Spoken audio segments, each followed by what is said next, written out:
what if laziness is a habit of thinking about the cost of things or the effort instead of thinking about the payoff?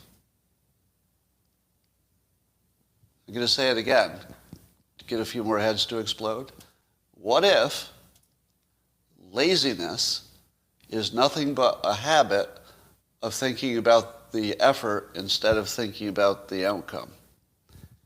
What if you could reverse laziness by simply developing a habit of thinking more about the, let's say, the delicious food that you would like to enjoy instead of how long it would take you to get up and go get it?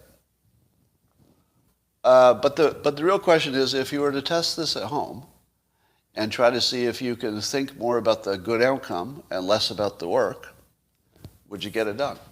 Why is it that people have a second child? Why does a woman who goes through this awful, awful childbirth have a second child? Don't they always say the same thing? If I remembered how bad this was, I wouldn't do it again. Right? So the not thinking about the effort is vital to actually the survival of humanity. If we focused on how hard it was to have a baby, you just wouldn't do it, or you do too little of it. But if you focus on how awesome it would be to have a family, well, there you go. You're going to go through the pain because you've already committed. Am I ambitious, or do I simply have a thinking habit which produces dopamine because I'm thinking about the positive outcome?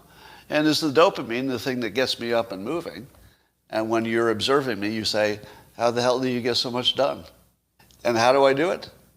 I think it's just this. When I think of all the things I do, I think about them in terms of their benefits. So here's your tip. It's going to change some of your lives. Think about the positive, not about the work, and see what that does to you.